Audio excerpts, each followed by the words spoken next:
Selanjutnya yaitu kami akan menjelaskan tentang tugas dari Swap API yang telah kami buat, di mana dalam folder project Swap ini terdapat dua file utama, yaitu si swapserver.js ini sebagai server nantinya yang akan menerima request dan berikan respon ke klien, dan juga ada HTML service.wsdl di sini yang merupakan salah satu bagian penting dari protokol Swap ini, di mana saya akan jelaskan pertama yang WSDL ini, di mana pertama si swap ini dia berbasis XML, sehingga untuk .wsdl ini dia ditulis dalam format XML, di mana fungsinya sebagai buku panduan atau kayak kontrak itu di protokol swap ini, yang mengatur tentang kayak struktur data dari respon requestnya nanti gimana,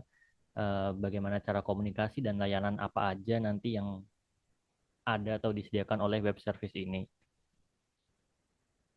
Jadi eh, langsung saja ke bagian awal-awal. Di sini ada deklarasi tag, di mana pertama target namespace berupa htmlservice.example.com ini, di mana URL ini menjadi nama unik dari yang mewakili layanan dari web service ini.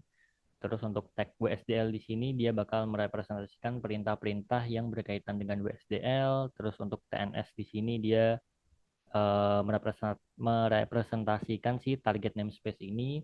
Kemudian untuk tag swap dia mewakili perintah-perintah swap, dan untuk XSD di sini mewakili perintah-perintah yang berkaitan dengan XML schema definition, di mana yang pertama selanjutnya yaitu types. Di sini dia tuh kayak mendeskripsikan struktur data dari input atau output dari layanan yang kita bikin atau service yang ada di web service ini.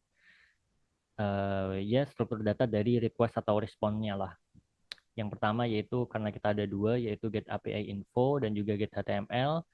Untuk requestnya, get API info ini struktur datanya kosong karena tidak memerlukan parameter apapun dalam merequest nanti untuk ngasih info API.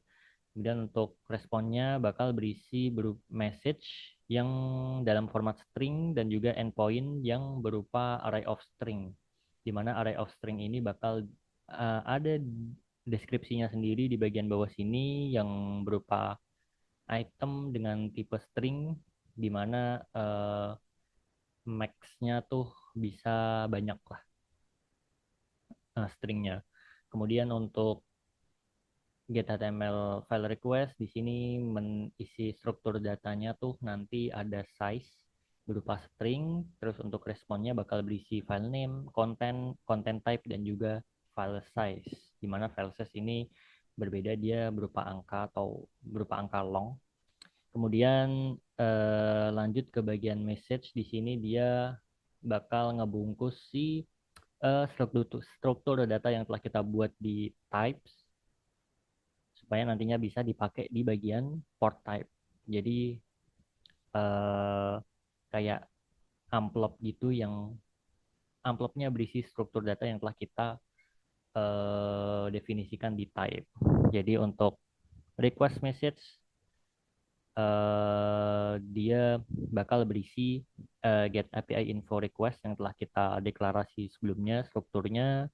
Kemudian responnya juga bakal berisi struktur data dari info response yang telah kita buat sebelumnya, dan seterusnya. Kemudian untuk bagian port type itu dia sebagai deklarasi fungsi-fungsi atau layanan apa aja yang bakal ada di web service ini, di mana ada dua operasi di sini, yaitu get API info dan juga get HTML file. Di mana get API info ini untuk input dia bakal menggunakan si get API info request message yang telah kita buat di bagian message sebelumnya. Terus untuk outputnya berupa respon message yang telah kita buat sebelumnya juga. Kemudian sama untuk get HTML juga menggunakan message yang telah kita buat sebelumnya di request dan juga response-nya. Input berupa request, output berupa response. Kemudian di bagian binding di sini itu dia bakal nentuin bagaimana cara si fungsi-fungsi yang telah kita buat di port type nantinya bakal dipanggil. Jadi di sini untuk operasi get API info masing-masing operasi nanti bakal ada swap action dan juga eh, bagaimana format dari si datanya nanti bakal di encode atau tidak. Yang pertama yaitu swap action dulu. Swap action tuh kayak URL unik yang bakal mewakili si operasi get API info ini. Jadi ketika ada request get API info ini, maka bakal ada header berupa swap, bakal ada header yang berisi URL unik ini yang mewakili dari si operasi ini. Nah, untuk get API info di sini dia URL-nya berupa HTML service example.com dengan /get API info.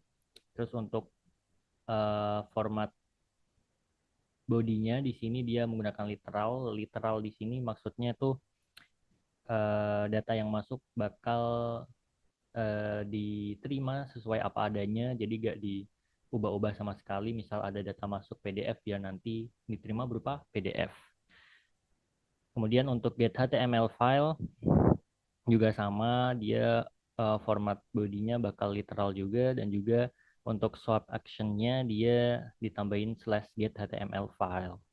Dan terakhir yaitu service, di sini dia bakal ngasih tahu kita alamat URL untuk mengakses semua layanan yang telah disediakan di .wsdl ini, di mana untuk portnya dia menggunakan HTML service port yang telah kita buat sebelumnya di port type. Kemudian bindingnya menggunakan binding yang telah kita buat sebelumnya, dan juga diberikan address lokasi dari URL untuk mengakses semua layanan website ini di localhost dengan port 8080/HTML service. Jadi kayak jadi URL untuk bisa mengakses, ngasih tahu URL tempat kita bisa mengakses semua layanan yang telah kita buat di .wsdl ini. Kemudian selanjutnya yaitu bagian server.js.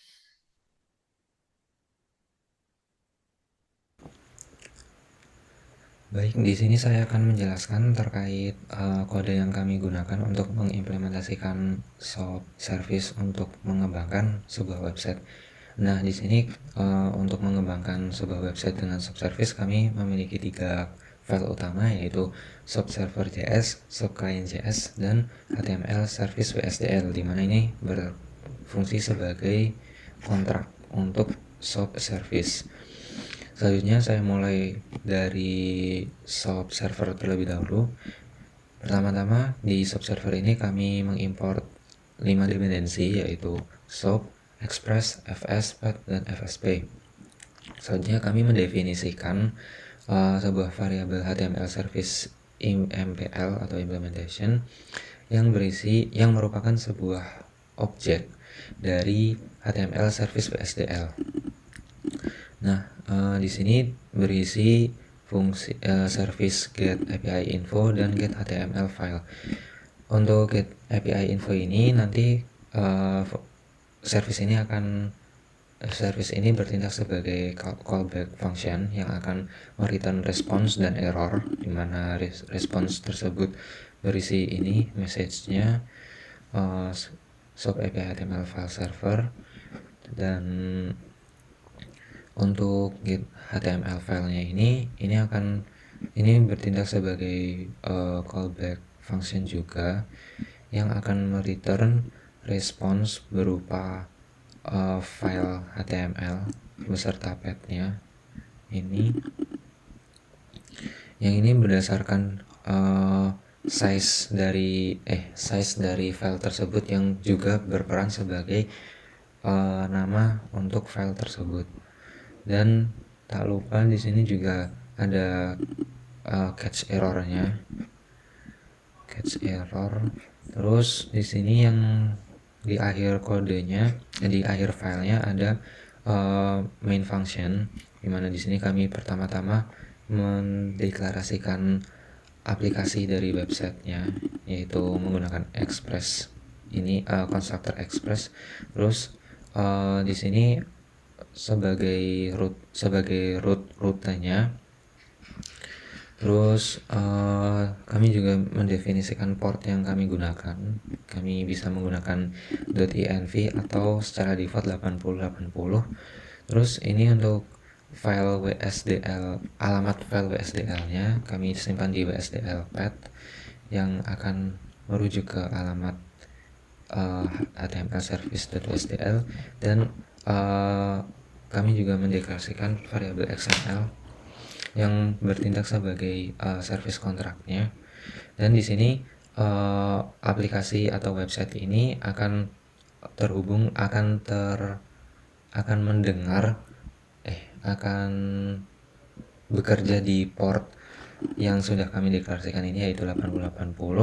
Lalu ketika aplikasinya jalan, maka aplikasi ini akan memanggil sub servernya juga, yang menerima 4 argumen, yaitu app ini sendiri, yaitu memanggil dirinya sendiri. Terus HTML service ini merupakan endpoint service-nya. Terus HTML service YAML-nya ini merupakan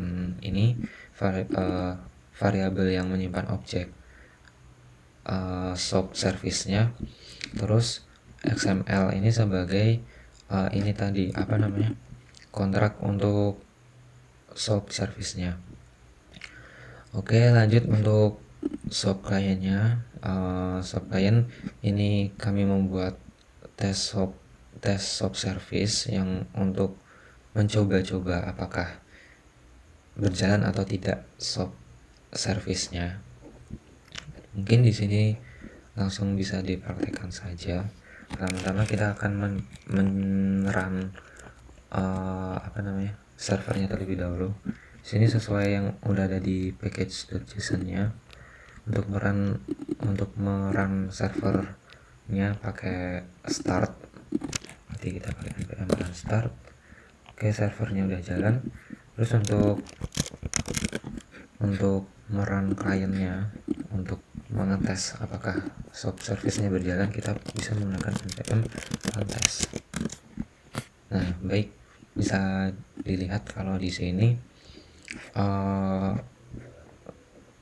program berhasil memanggil SOAP service-nya yang mereturn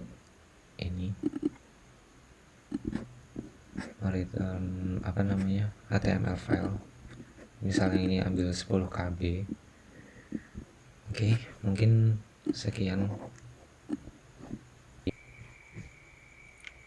Baik, di sini saya akan menjelaskan terkait setup min.io. Kita bisa membuka github/min.io untuk melihat dokumentasinya, dan di sini tinggal mengikuti saja langkah-langkah dari dokumentasinya. Dan karena saya menggunakan macOS, saya akan mencoba untuk menginstalasi menggunakan macOS. Ke terminal terlebih dahulu. Di sini untuk macOS instalasinya bisa menggunakan package manager homebrew. Langsung saja kita tuliskan komennya, brew install min.io stable/min.io. Oke, nah di sini karena saya sudah menginstalnya, akan muncul seperti ini. Dan untuk menjalankan min.io nya sendiri bisa dilakukan dengan perintah min.io server, terus alamat di mana min.io tersebut server min.io tersebut akan disimpan. Nah, di sini saya akan di alamat user, terus ini username saya, dan saya sudah membuat folder min.io.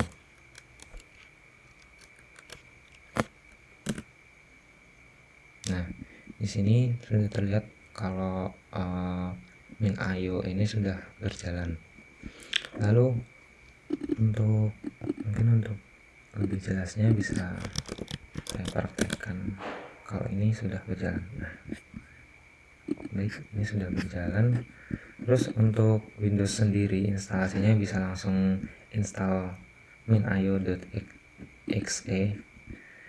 Lalu untuk di Windows sendiri kita perlu melakukan setting firewallnya. Yang pertama, kita memilih tipe rule-nya yaitu port, terus milih portnya mana yang akan kita buka. Misalnya di sini 9000 sama 9001. Ini sesuai kayak default portnya untuk MinIO. Dan protokolnya juga TCP. Dan selanjutnya pilih allow the connection untuk mengizinkan koneksi masuk serta menceklis semua jenis koneksi baik private dan ataupun public. Nah, setelah itu bisa menjalankan perintah menggunakan ini minio.exe, terus server seperti biasa, terus alamat di mana server tersebut akan disimpan data-datanya.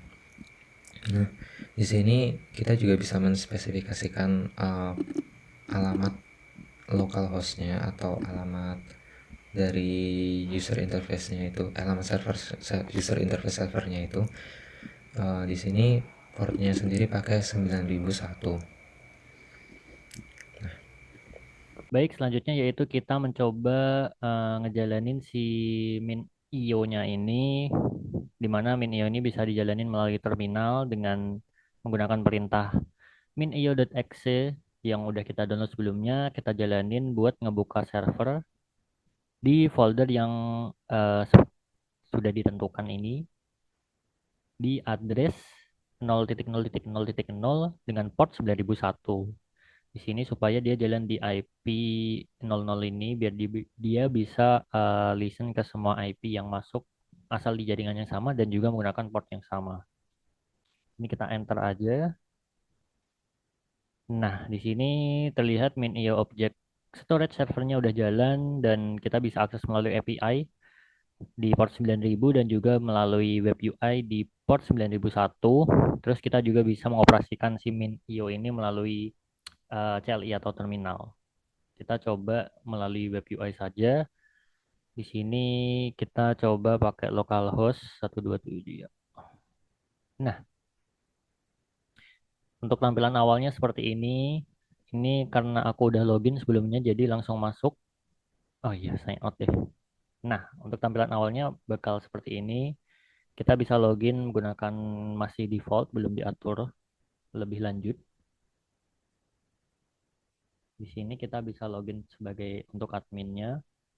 Nah, terus kemudian bakal masuk ke dashboard si MinIO Object Store-nya ini, di mana kita bisa membuat sebuah bucket. Di sini kayak bucket tuh kayak kotak penyimpanan, di mana kita di kotak penyimpanan tersebut, di sini aku udah buat bucket sister. Di dalamnya kita bisa mengupload ataupun ya mengupload, ngapus, ngedownload nantinya file-file yang ada di bucket tersebut. Misal contoh kita upload file baru di sini, contohnya mungkin ini. Nah, di sini bakal langsung ke upload ke dalam bucket si sister ini. Terus ada juga history tentang download dan upload yang terjadi.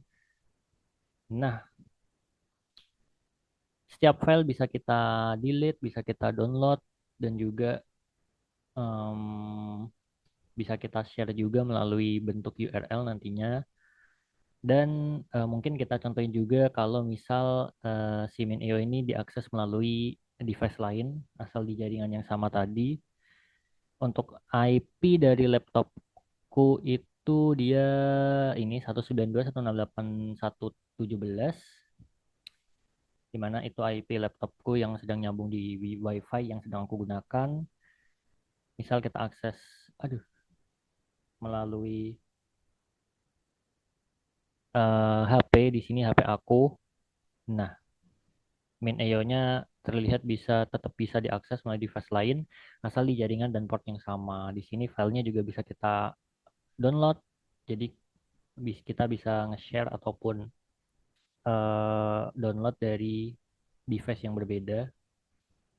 Contoh misal ini kita download dan bisa di-download dan bisa dibuka juga. Di sini juga misal kita hapus pun untuk yang di laptop nantinya bakal kehapus. Kita refresh. Nah, selanjutnya mungkin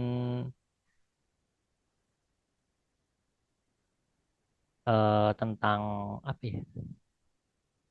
Penggunaan melalui terminal di sini untuk perintah-perintah yang berbau admin itu nggak bisa dijalanin melalui webnya karena jangan deh.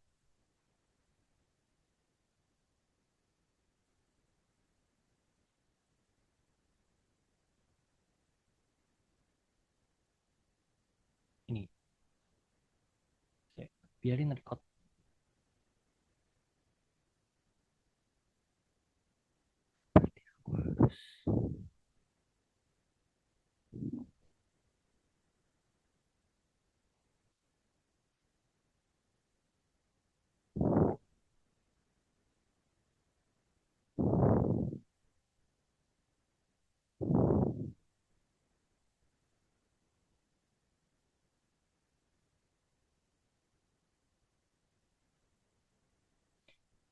Selanjutnya itu selanjut selanjutnya yaitu mungkin nyontohin menggunakan akses menggunakan dari terminal di sini contohnya seperti berikut perintah MC version enable di mana eh, perintah-perintah admin tuh cuman bisa dijalanin melalui terminal. Contohnya kayak perintah si MC version ini. Oh iya, cara menjalankannya yaitu kita MC itu dari file mc.exe yang udah di download sebelumnya itu kayak kliennya, dimana kita bisa jalanin melalui terminal juga. Di sini misal kita ingin, oh kurang, misal kita ingin menyalakan si version apa ya, fungsi version dari si min.io ini supaya kita bisa ngelihat nantinya apa aja file yang dihapus atau version apa aja yang version file apa aja yang terhapus. Nah, di sini kita bisa lihat untuk bucket sister ya kita enable si versionnya dan tampilannya di web di sini dia bakal nambah si show deleted object. Misal kita hapus si Makima, maka nantinya nah bakal terlihat tuh file yang tadinya udah dihapus, tadinya ada dan sekarang udah dihapus. Mungkin contohnya cukup sekian buat Min.io. Terima kasih. Selanjutnya yaitu kami akan menjelaskan tentang tugas WebSocket untuk komunikasi di antara dua device. Di sini kami membuat sebuah website yang menggunakan protokol WebSocket sehingga bisa komunikasi di antara dua device di jaringan yang di jaringan yang sama, cuman device yang berbeda.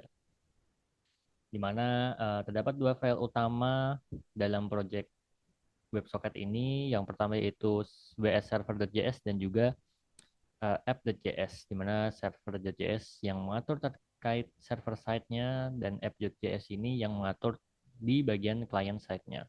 Yang pertama saya akan menjelaskan bagian server terlebih dahulu, di mana seperti biasa deklarasi modul yang kita pakai yaitu WebSocket untuk sebagai protokol komunikasi yang menghubungkan dua device. Untuk komunikasi dua device ini, kemudian kita pakai Express, terus ada HTTP untuk bikin HTTP server, path untuk bikin directory, path directory yang universal, kemudian OS ini untuk berinteraksi dengan sistem operasi buat ngambil si network IP IP lokal nanti.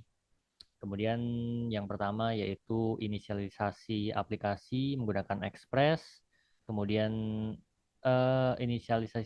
inisialisasi server juga dari aplikasi yang telah kita buat sebelumnya dan si aplikasi ini bakal menyajikan file yang ada di directory public ini. Jadi nanti si web ini bisa diakses melalui alamat server. Yang pertama ada fungsi get local IP, di sini fungsinya buat mendapatkan IP lokal dari tempat server ini jalan, di mana dia bakal skip alamat-alamat yang internal dan juga localhost. kemudian bakal prioritasin alamat yang memiliki interface nama WiFi di dalamnya. Kalau ketemu bakal langsung return si IP-nya. Kemudian kalau gagal, maka dia bakal return berupa localhost. Kemudian inisialisasi WebSocket di sini dari server yang telah kita buat di atas ini, dan juga mendeklarasi klien dalam bentuk map untuk menyimpan banyak klien nantinya yang terhubung ke si WebSocket ini. Selanjutnya yaitu connection handler di sini. Jadi selama ada koneksi yang terhubung, maka kode di dalam ini tuh bakal bisa ke-trigger. Di mana pertama bakal ngasih client ID ke klien yang baru terhubung, kemudian klien tersebut bakal disimpan ke map yang telah kita declare sebelumnya, dan bakal ada sebuah pesan status bahwa berhasil connect, kemudian bakal manggil fungsi broadcast client list yang akan menampilkan list klien ID apa aja yang terhubung ke WebSocket saat ini. Kemudian message handler di sini di mana blok kode di dalamnya bakal jalan setiap server menerima message dari klien, di mana bakal masuk ke blok try and catch, di mana di blok try ini dia bakal memproses semua pesan yang formatnya JSON, sedangkan kalau nggak JSON bakal masuk ke blok catch error di sini. Nah, jadi pertama pesan yang masuk bakal diparsing, kemudian hasil parsingnya tersebut diambil bagian type buat jadi parameter dalam switch case, di mana ketika type-nya text maka bakal jalanin kode yang di bagian ini, dan ketika type-nya file info maka bakal jalanin kode yang di bagian file info. Case pertama yaitu text. Di sini alurnya dia bakal ngecek apakah si klien mengirim dalam mode private atau broadcast. Kalau private dia bakal uh, ngambil informasi target klien dari pesan yang telah diparsing tadi buat disimpan dalam variabel target klien. Dan kemudian si target klien ini bakal dicek koneksinya. Kalau aman, maka pesan tersebut akan dikirimkan ke target klien dengan format ada tipe, ada asal pengirim, kemudian ada isi pesannya yang berisi hasil parsingan JSON tadi, bagian kontennya, kemudian status private-nya true, dan juga ada timestamp. Kemudian kalau misal gak private, maka bakal broadcast atau dikirim ke semua klien yang terhubung ke WebSocket saat ini. Jadi dia pakai loop biar bisa kekirim ke semua klien yang terkonek ke WebSocket saat ini dengan format isi pesan yang sama. Kemudian case selanjutnya yaitu case file info. Jadi untuk lebih lanjutnya si case file info ini dipakai buat konteks ketika klien mengirim dalam bentuk file. Jadi ketika klien ngirim dalam bentuk file terjadi dua pengiriman.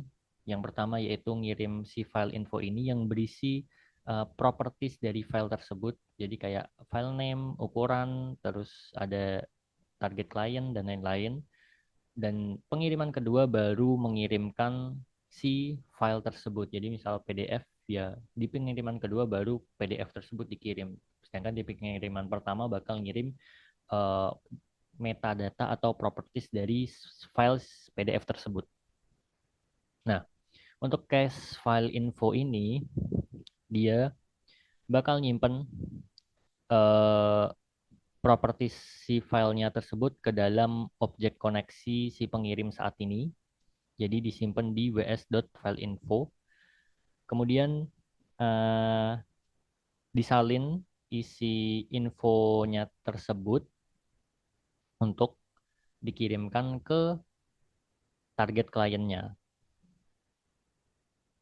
Di mana seperti sebelumnya bakal ngecek private apa enggak, kemudian baru dikirim ke si target kliennya. Kemudian ada juga cache ping di sini, di mana ini dipakai buat menjaga agar koneksi itu tetap terhubung antara si klien dengan WebSocket. Nah, kemudian masuk ke block cache di sini. Jadi ketika di block tray kan dia memproses pesan dalam format JSON. Jadi kalau formatnya gak JSON, otomatis dia masuk ke block cache ini. Di mana block cache ini tuh bakal ngehandle message yang formatnya tuh berupa buffer binary data, di mana biasanya binary data file tuh bentuknya binary data ini. Jadi pertama, ketika data tuh berupa buffer yang berupa binary data ini, dia bakal ngecek apakah ada file info yang sebelumnya tersimpan di sini, di koneksi objek koneksi ini. Kalau ada, maka dia bakal seperti sebelum-sebelumnya ngecek apakah klien tuh ngirim dalam mode private atau enggak. Jika private, maka si target si pesannya bakal dikirim ke target klien doang. Jika enggak, maka dikirim ke semua klien yang terhubung ke WebSocket saat ini, di mana yang dikirimnya tuh langsung dalam bentuk data binary datanya atau filenya. Kemudian setelah selesai pengiriman, maka dihapus eh, file info yang tersimpan di objek koneksi ini buat clean up aja. Untuk selanjutnya mungkin ada klien mengirim file baru lagi, bisa dipakai buat cek di bagian ini. Kemudian jika terus juga ada fallback juga buat binary data atau file yang tidak memiliki info, maka tetap dikirim juga. Kemudian ada close handler, jadi ketika uh, koneksi ke WebSocket udah ditutup, maka dia bakal menghapus klien di koneksi saat ini, kemudian bakal nampilin list dari klien yang terhubung saat ini. Kemudian on error juga dia bakal ngehapus klien yang terhubung saat ini dari map. Kemudian ini fungsi broadcast client udah dijelasin sebelumnya. Dia bakal menampilkan semua list klien yang terhubung ke WebSocket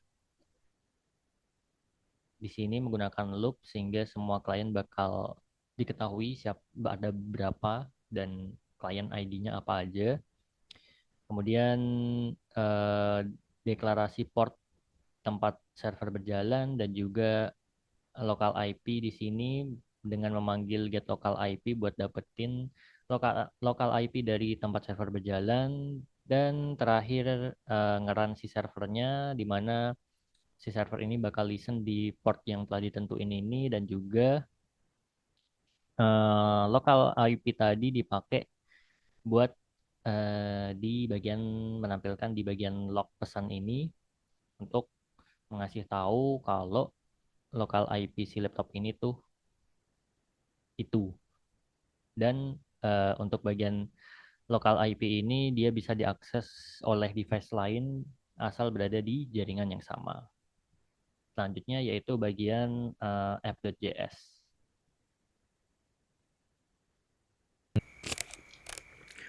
Baik, di sini saya akan menjelaskan terkait codingan untuk app.js-nya.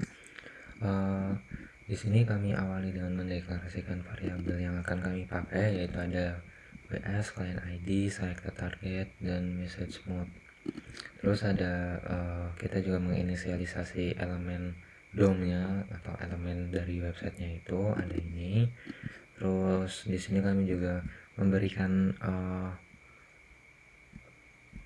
event listener ketika DOM controller berhasil dimuat atau DOM kontennya itu udah siap akan memanggil callback function yang memanggil fungsi setup mode button, setup event listener, dan connect function.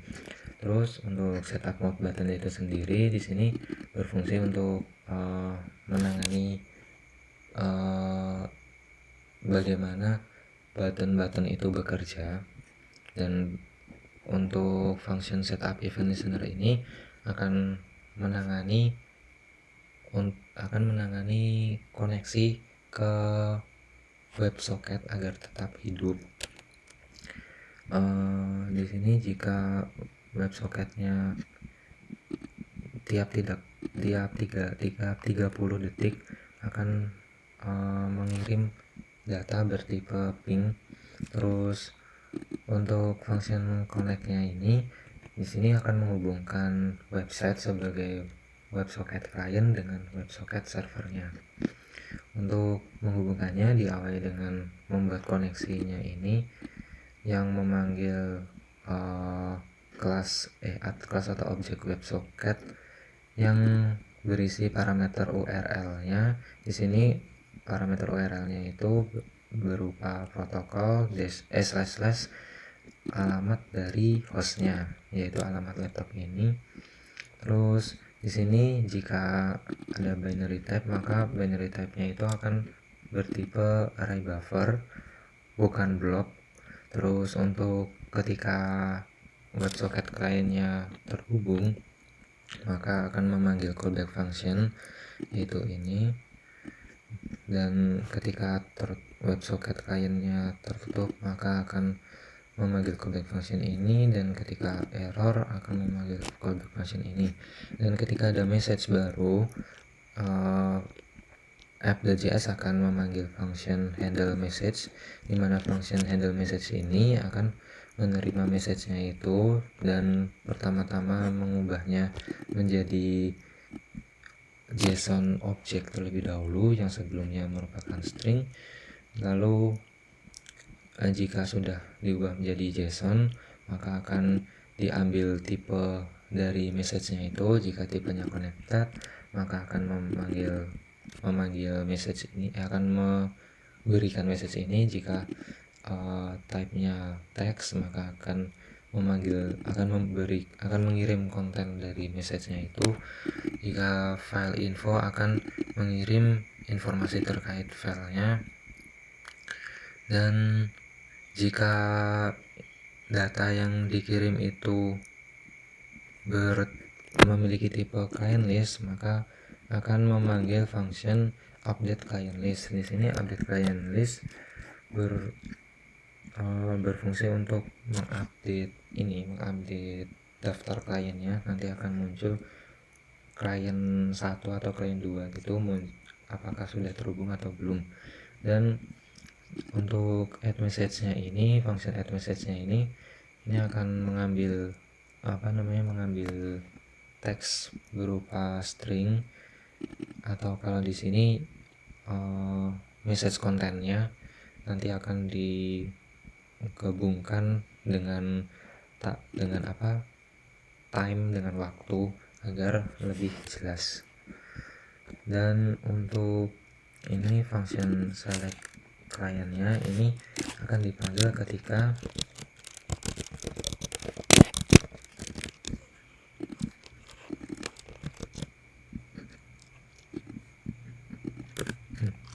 select client akan dipanggil di sini select client akan dipanggil ketika tadi kan ada klien masuk terus diupdate. Nah, jika pengguna ingin memilih klien yang baru masuk itu, maka bisa dipanggil function select client, mana nanti akan memilih kliennya. Terus untuk ini function syntax-nya ini akan dipanggil di sini ketika pengguna mengklik tombol send button. Di sini akan mengirim message-nya. Pertama akan dicek dulu model message-nya itu apakah private atau yang public. Lalu ketika dikirim ketika message-nya dikirim, message tersebut akan diubah menjadi string terlebih dahulu dengan tipenya. Kalau misal send text it, kalau semisal yang ngirim itu berupa message itu, maka tipenya itu teks, terus kontennya atau isi message-nya itu teksnya itu sendiri. Terus ini menyesuaikan, bisa private, terus target kliennya itu yang dipilih di selected target. Nah, lalu untuk ketika pengguna ingin mengirimkan file, maka akan dipanggil fungsi send file. Di sini fungsi send file ini akan dipanggil ketika pengguna mengklik tombol send file button. Di sini send file ini pertama-tama akan memeriksa dulu message mode-nya itu apakah private atau bukan. Terus message itu akan mengirim message yang berupa JSON tapi sudah diubah menjadi string. Di sini ada type, file name, size, is private, sama target client. Nah, terus di sini dikirim data yang berupa array buffer.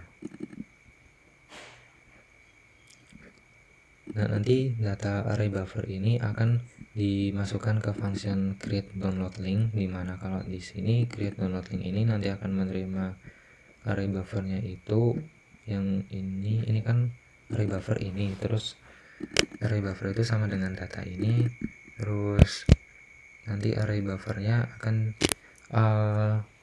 diubah menjadi blob yang nanti bisa di-download oleh pengguna.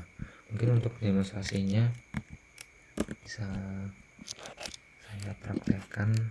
Di sini misal saya menggunakan network ini. Nah, di sini udah terhubung, dan jika saya menggunakan handphone saya mengakses satu jaringan yang sama, maka saya bisa mengakses halaman ini. Soalnya ini berhubungan dengan yang ini, berhubungan dengan yang URL-nya ini kan URL WebSocket servernya ini kan alamatnya kan sesuai dengan alamat hostnya. Nah, hostnya ini alamatnya ini, dan ini merupakan alamat dari laptop saya. Terus 192.168.112.9001 portnya.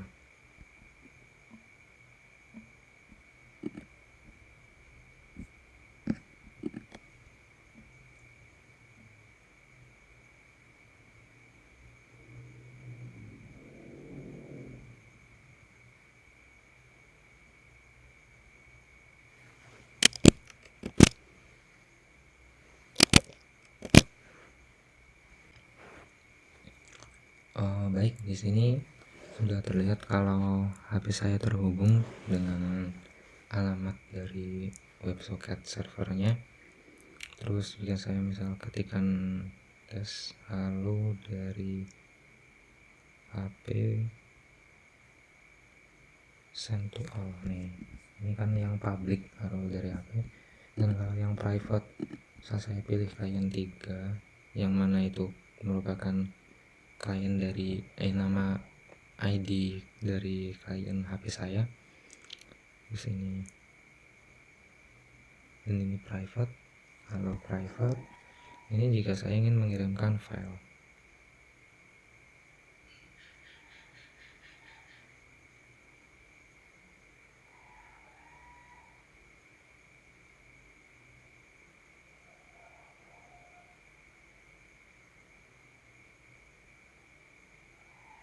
Nah, ini filenya bisa saya download.